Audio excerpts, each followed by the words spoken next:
नालासोपारा के धानीबाग की घटना जो संपूर्ण देश में इस समय चर्चा का विषय बनी है। एक पत्नी अपने पति को अपने ही घर के किचन में गाड़ देती है, उसके बाद उसी घर में सोती है, खाती है और उसी में मौज मस्ती तरीके से मतलब आराम से रह रही थी। और इसी कानो कान खबर उनके पड़ोसियों को भी नहीं लगी। खड्डा करती है तब भी नहीं लगी, गाड़ती है तब भी नहीं लगी, और उसके बाद मोनू के साथ फरार हो जाती है तब भी कानो कान किसी को खबर नहीं लगती है। लेकिन इस कांड के पीछे की हकीकत क्या है? आखिर 3 जुलाई से पहले यानी 3 जुलाई और 6 जुलाई के मध्य जो घटना बताई जा रही है कि इसी बीच में उनकी मृत्यु हो सकती है पुलिस के अनुसार, ऐसे में उससे पहले क्या हुआ था जिसकी वजह से चमन देवी यानी चमन चौहान आखिर मृत्यु यानी मौत के घाट उतारने के लिए अपने पति को आगे बढ़ रही थी? यानी क्या हुआ था? जो अनुमान लगाए जा रहे हैं उसमें प्रमुखता से 2-3 बातें प्रमुख हैं। एक, विजय चौहान लगातार मेहनत परिश्रम करने वाला एक युवक था। मेहनत और परिश्रम के बल पर यानी राजगिरी घर बनाने, घर निर्माण करने कॉन्ट्रैक्ट लेता था, छोटे छोटे चाली पे छोटे छोटे इमारतों में अपने आहुति देकर पैसे कमाता था। रोज का 1000-2000 रुपए वो कमा लेता। ऐसे में बड़े पैमाने पर उसने पैसे तो इकट्ठा कर लिए थे अपने अकाउंट में,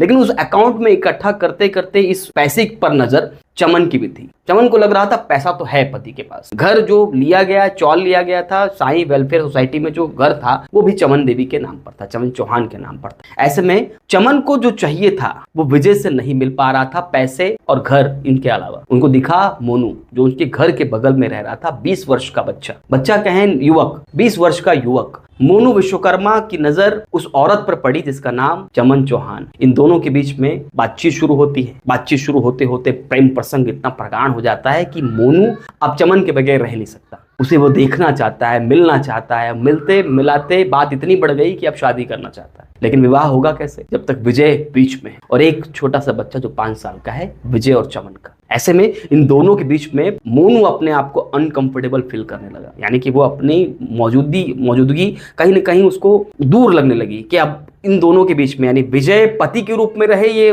मोनू को बर्दाश्त ही नहीं हो रहा था। वो देख नहीं पा रहा था इस बात। तो कहीं ना कहीं वो चमन से इस बात पे चर्चा भी कर रहा था। जब चर्चा करता था, बातचीत करता था, चमन और मोनू की जब बातचीत नहीं हो पाती थी, देर रात या सुबह किसी बात पर टकराव भी होता था, ऐसे में विजय पर ये सारा गुस्सा चमन निकालती थी। विजय कई बार इन्हें इस तरह की हरकतें करने से रोकता भी था। अगर हम मोनू की मां की माने तो उनका कहना है कि विजय और चमन के बीच में जब तनातनी बढ़ती थी, लड़ाई होती थी, तो मोनू की मां यानी खुद ही निकलती घर से जाती थी और वहां पर समझाती थी कि लड़ाई मत करिए, पति पत्नी आराम से रहिए। क्योंकि मोनू और चमन के बीच में जो चल रहा है उसकी भनक कहीं ना कहीं मोनू की मां को भी थी। क्योंकि मोनू की मां का कहना है कि वो बार बार समझाती थी मोनू को कि हरकतें बंद करो, आप BSc IIT के छात्र हैं, 3rd ईयर आपका चल रहा है, आप पढ़ाई पे फोकस करिए। पिता परिश्रम कर रहे हैं, परिवार में एक भाई है दूसरा, उसका भी भविष्य है। तो मोनू को मां ने पूरी तरह समझाया, लेकिन मोनू अपनी हरकतों से बाज नहीं आ रहा था। उस जितना समझाया जाता था उसकी हरकतें और आगे बढ़ती थी। हरकतें आगे बढ़ते बढ़ते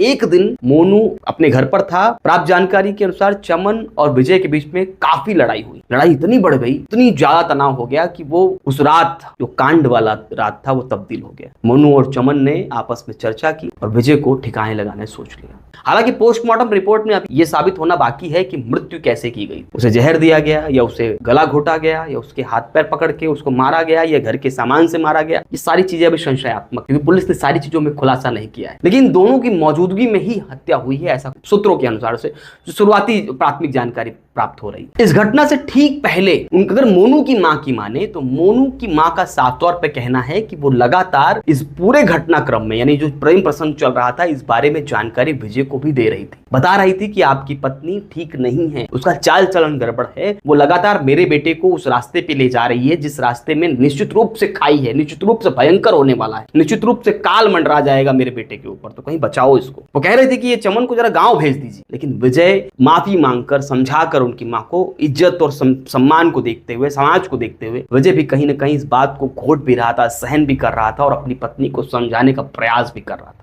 कि जो तुम कर रही हो ठीक नहीं है। विजय ने ये पूरी बात अपने भाइयों से भी ठीक से शेयर नहीं की, क्योंकि जानता है घर परिवार की बात है, पत्नी की बात है, समाज में कहेगा तो आखिर मुंह कहां दिखाएगा। इस बात से डर के भय से कहीं ना कहीं वो घर में ही बात दबाने का प्रयास कर रहा था और लगातार चमन को समझा रहा था। लेकिन चमन का खाना देते वक्त, उठते वक्त, बैठते वक्त, चलते वक्त, हर जगह पर चमन विजय की बात को के अपोजिट ही काम करती थी, विपरीत ही काम करती थी। विजय लगातार इस पूरे बात से पीड़ादायी था और कई बार वो घर भी नहीं आता था, एक रात बाहर रहता था क्योंकि चिंतित था, परेशान था। ऐसे में इस बात का उसको सहारा भी मिला चमन को, क्योंकि वो कई बार उसकी मृत्यु के बाद जब उसको घर में गाड़ दिया था तो अपने भाइयों से कह रही थी, यानी उनके भाइयों से कह रही थी, विजय चौहान के भाइयों से, कि कुर्ला गया है, कल्याण गया है, काम से गया है, टाइम लगेगा। खैर, मामले पे आते हैं। 3 जुलाई से ठीक पहले चमन और मोनू इस बात को ठान चुके थे कि अब रास्ते से इन्हें हटाना है। उस समय जब ये रास्ते से हटाने का कांड चल रहा था, उस समय वो 5 वर्षीय बच्चा भी उस घर में मौजूद था, लेकिन उसे इस पूरे बात पर भनक लगने उतना नहीं दी गई। लेकिन प्राप्त जानकारी के अनुसार उस बेटे ने क्या देखा क्या नहीं देखा वो पुलिस इन्वेस्टिगेशन का पार्ट है, लेकिन फिलहाल वो घर पे था। उसकी मौत की घाट उतारने के बाद में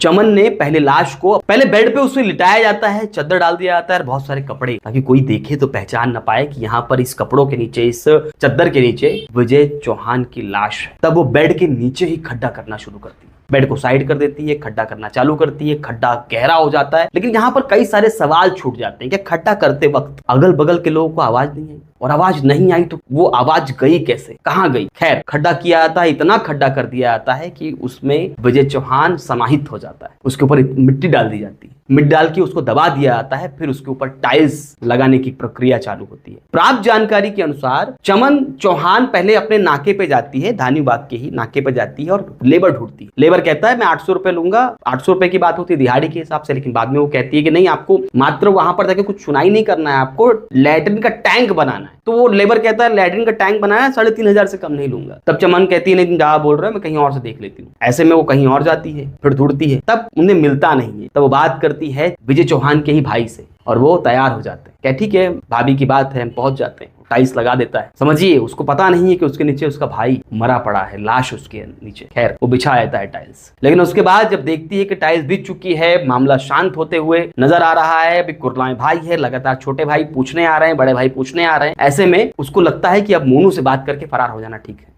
बस घर में ताला मारती है, मोनू को लेती है, 19 या 20 तारीख को 9-2-11 हो जाती है और फरार हो जाती है। सबसे पहले जाती है कलम बीच पर, वहां जाके मौज मस्ती कर। सवाल समझिए इस बात को कि एक औरत कितनी हैवान हो सकती है। उसको पता है कि उसने मार दिया है अपने पति को, वो जाती है कलम बीच, वहां मौज मस्ती करती है, रात भर वहां रहती है, सुबह 5 बजे वहां से निकलती है और पुणे चली जाती है। बेखौफ चमन और मोनू दोनों पहुंचते हैं पुणे में। पुणे में उनकी बहन रहती है चमन की, वहां पर रुकते हैं वो लोग। पुलिस को पता चलता है और उसे पकड़ा जाता है। प्राप्त जानकारी के अनुसार कहा जाता है उसके पैसे कहां से आए, तो शातिर चमन ने सर्वेश का सहारा लिया। सर्वेश वो व्यक्ति है जिसका मोबाइल का दुकान है, मोबाइल से पैसे ट्रांसफर करना, मनी ट्रांसफर का उसका काम है। ऐसे में उसके पास पहुंचती है और बोलती है कि विजय का कुछ पैसा है जो आपको यूपीआई बदलना है और ट्रांसफर करवाना है। सर्विस से बातचीत कर सर्विस कहता है कि ओटीपी लगेगा उसके लिए, विजय का फोन चाहिए। तो उन्होंने कहा कि ये सिम कार्ड है ना उसका, विजय कहीं बाहर गए हैं, पता नहीं चल पा रहा है, कृपया करके आप इससे चेंज कर दीजिए। चमन की बात को मानकर सर्वेश, चूंकि उसकी मासूमियत को और एक औरत होने के नाते उसको मदद करने का मन हुआ कि ठीक है मदद कर लेते हैं, एक औरत है, मदद मांग रही है, मदद कर लेते हैं। और पति कहीं दिन से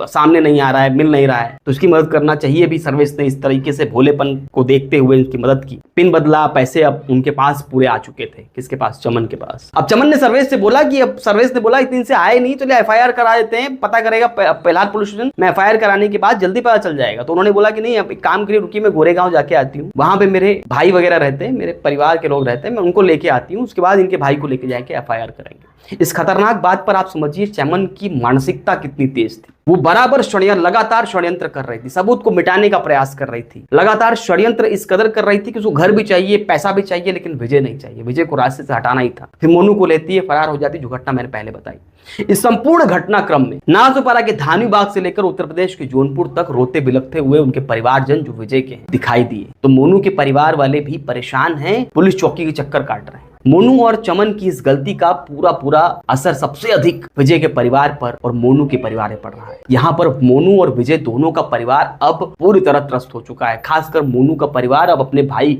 एक मोनू का एक छोटा भाई है जो अब व्यवस्था घर की देख रहा है, लेकिन मोनू बड़ा था, बीएससी-आईटी 3rd ईयर चल रहा था। इस बात को समझने की जरूरत है कि यदि आप ऐसा काम करते हैं तो सबसे पहले अगर पत्नी को अपने पति के साथ नहीं रहना है तो बातचीत करिए, बात को खत्म करिए, लेकिन मृत्यु क्यों? और अगर पति को इस बात की भनक थोड़ी भी लगती है तो इस पर मुझे इतना ढिलाई नहीं करना चाहिए, तुरंत बातचीत करनी चाहिए, बड़े पैमाने की बातचीत करनी चाहिए कि बात छोटी नहीं थी। मोनू ने जिस तरह हरकतें की, मोनू एक 20 वर्षीय बच्चा जो इस पूरे वीडियो को देख रहे हो, जरा समझिए, आप 20 वर्ष के हैं, बीएससी-आईटी या तमाम तरह के एजुकेशन में अलग अलग सेक्टर्स में आप पढ़ाई कर रहे हैं, तो अपनी शिक्षा व्यवस्था पर ध्यान दीजिए और ध्यान दीजिए कि आप किस दिशा में जा रहे हैं, किस जगह जा रहे हैं, क्या कदम उठा रहे हैं, क्या ये कदम सही रहेगा? आप जेल की सलाखों में पड़ा है मोनू, बीएससी-आईटी का 3rd ईयर का स्टूडेंट, पुलिस के माने तो बहुत इंटेलिजेंट है मोनू, प्रेस कॉन्फ्रेंस में बताया भी गया है। ऐसे में पढ़े लिखे होने के नाते आप इस तरह की हरकतें कर रहे हैं। अब आपको जेल में सलाखों के पीछे काटना पड़ रहा है अपनी दिन और रात। माँ परेशान, पिता परेशान और पूरा परिवार परेशान। इस बात को समझना होगा। और खासकर समाज में ऐसे लोग जो चाहे पुरुष हो चाहे महिला, इस तरह के कृत्य करने से पहले 100 बार सोचे ही नहीं, करे ही। अब आज के लिए इतना ही, धन्यवाद।